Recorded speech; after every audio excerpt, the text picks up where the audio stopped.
Tanzen macht glücklich. Ich habe ja im gestrigen Video schon angekündigt, dass mir das Tanzen sehr dabei geholfen hat, einfach ja, selbstbewusster zu werden, sicherer und vor allem auch in der Interaktion zwischen Mann und Frau war das für mich von ganz, ganz großer Bedeutung. Und also grundsätzlich war es so, dass wenn ich irgendwohin feiern gegangen bin, dann konnte ich nie jetzt auf die Tanzfläche gehen und dann loslegen, weil ich einfach viel zu große Hemmungen hatte und vor allem auch total, ja, wie so ein, wie sagt man das, wie so ein Körperklaus. Also ich hätte mich dann irgendwie gar nicht, ich wusste gar nicht, was ich hätte machen sollen, wie ich mich bewegen soll, kam dann auch irgendwie nicht so richtig in den Rhythmus und mit einem Mann tanzen konnte ich schon mal gar nicht. Also selbst wenn ich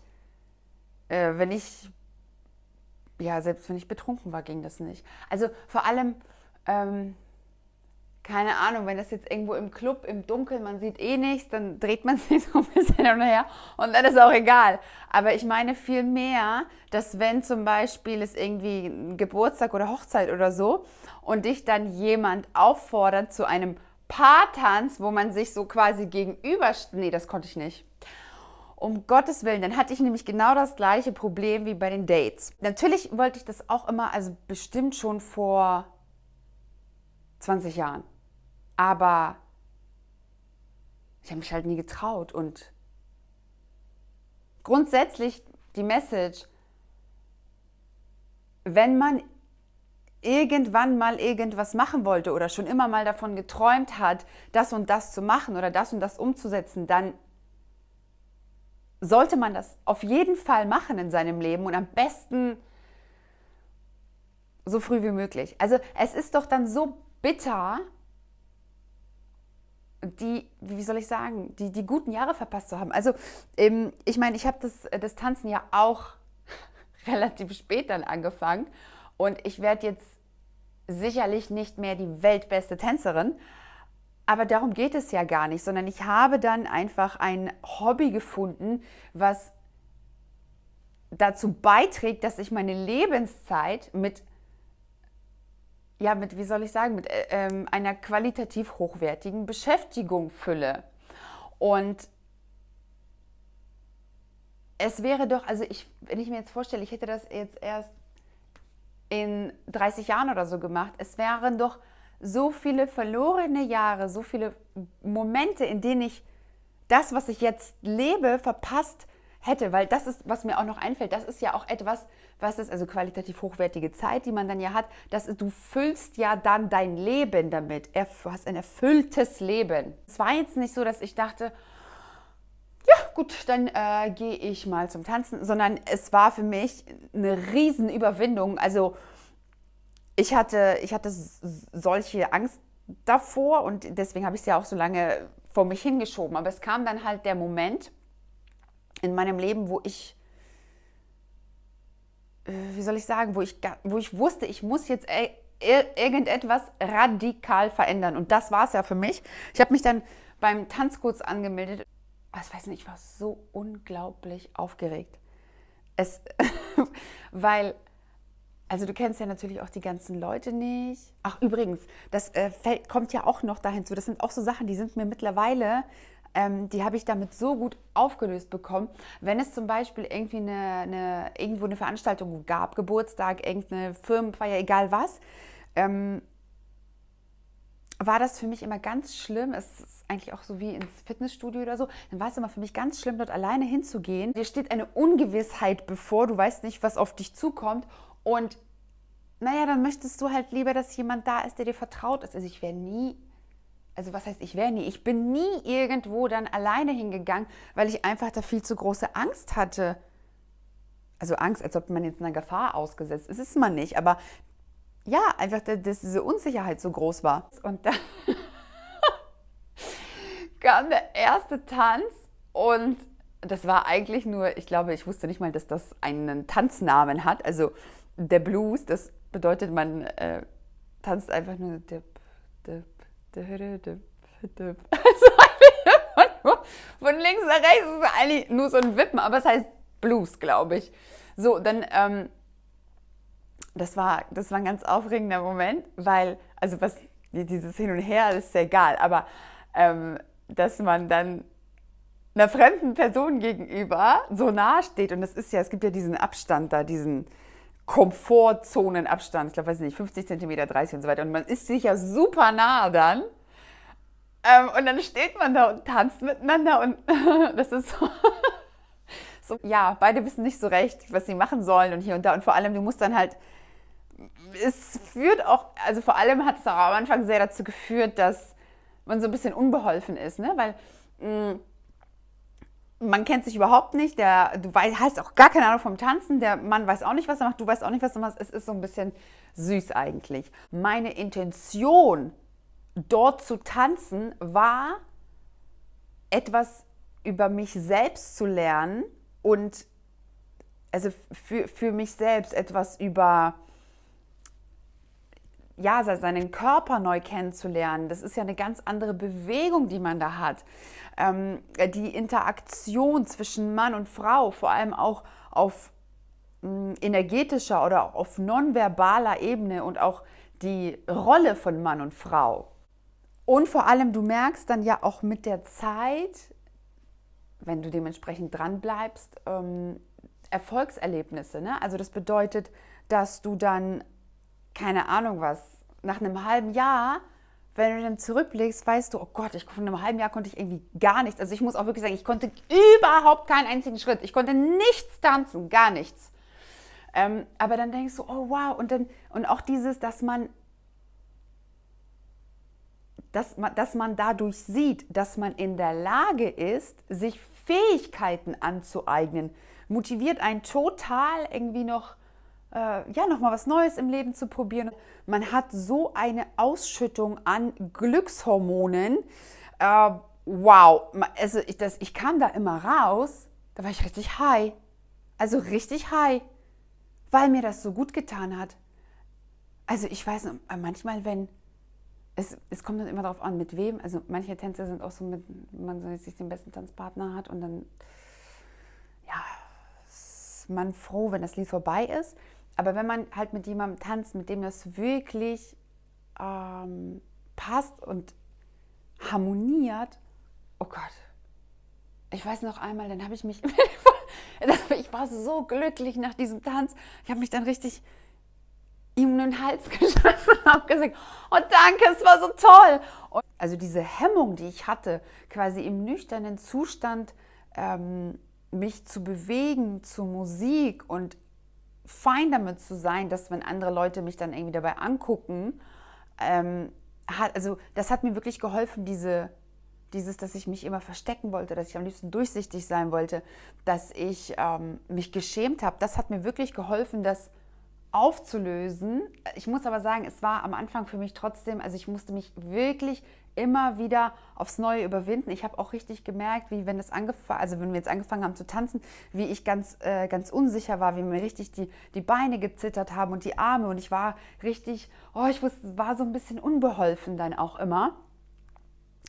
Das war gar nicht so leicht. Also ich musste mich da wirklich jedes Mal aufs Neue überwinden, aber irgendwann kann man ja die Früchte dessen ernten und jetzt habe ich damit überhaupt gar kein Problem. Ich kann mich total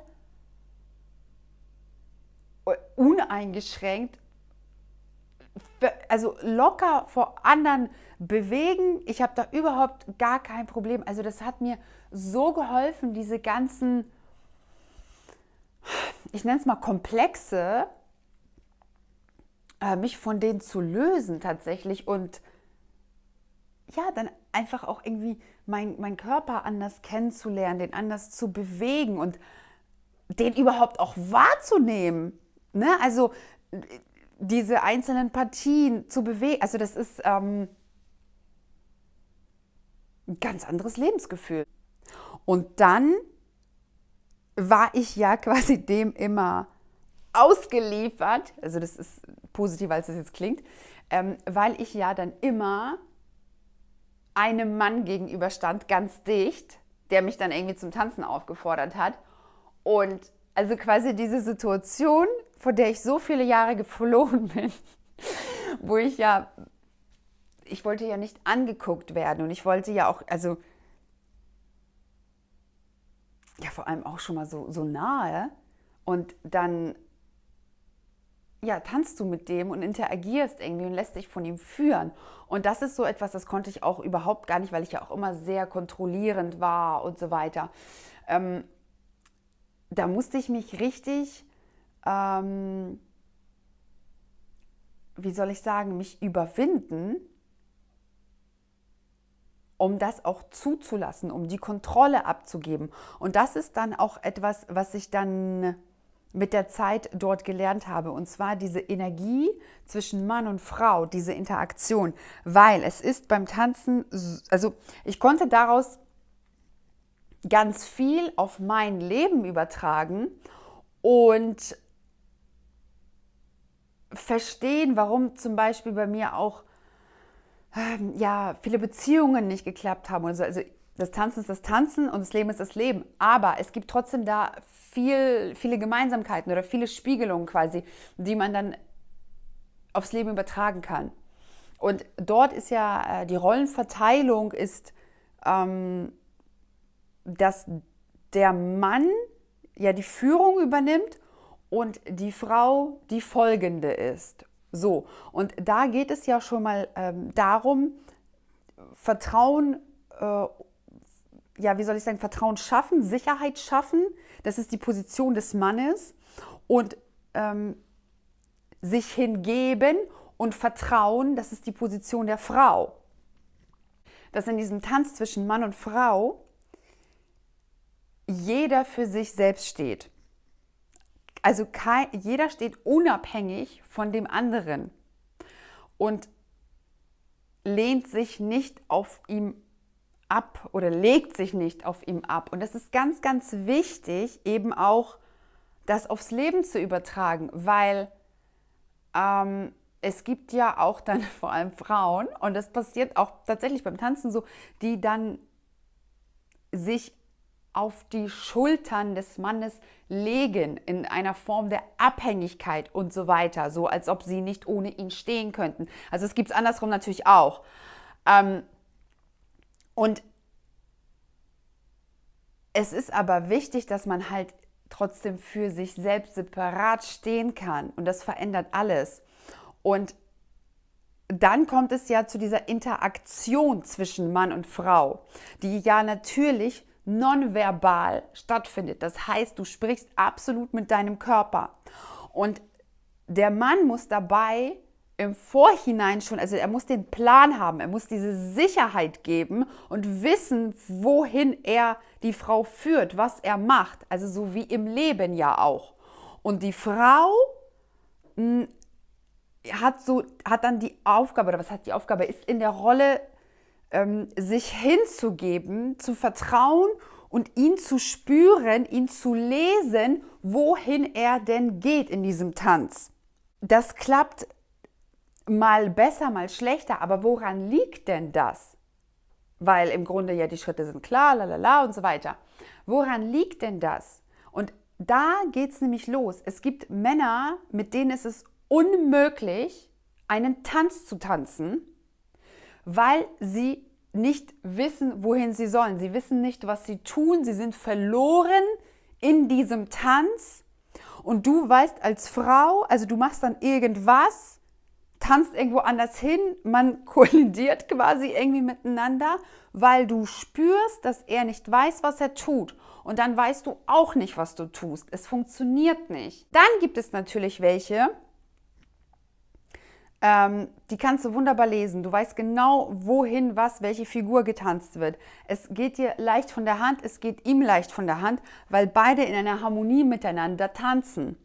Und das fühlt sich umwerfend an. Ich kann das gar nicht beschreiben, wie schön das ist. Und das ist einfach nur, weil diese Energie so harmonisch miteinander fließt. Und genau das sind ja auch die Sachen für eine Beziehung dann. Dann führt das ja eben dazu, dass man nicht in dieser Verteilung ist, wo jeder für sich steht, 50-50, sondern es führt dann dazu, dass der eine auf dem anderen quasi liegt. Also so kriegst du keinen Tanz zustande und so kriegst du auch keine Beziehung zustande, weil es kann nur funktionieren, wenn beide ihren Teil und ihre Rolle in dieser Interaktion erfüllen. Durch dieses Tanzen meine Weiblichkeit annehmen können, überhaupt, wie soll ich das sagen, überhaupt spüren, wahrnehmen können, mich auf einen Mann einlassen können, auch von ihm gesehen zu werden und mich wie eine Dame behandeln zu lassen. Das sind ja alles so Sachen, die waren für mich vorher gar nicht da. Und ich habe mich ja auch selbst nicht so verhalten. Ich habe mich auch verhalten wie so, ich habe es erzählt, wie, oh Gott, ich schäme mich so und so weiter. Und durch dieses Tanzen immer und immer und immer wieder habe ich das wirklich integriert und aufgebaut. Diese weibliche, wie sie von der Natur des Menschen aus auch sein soll, diese weibliche Energie in mir etabliert. Und ich kann dieses Tanzen, also ich wirklich seit dem Moment, in dem ich das mache, bin ich nur am Schwärmen und ich kann das so für jeden empfehlen. Es erhöht so sehr die Lebensqualität.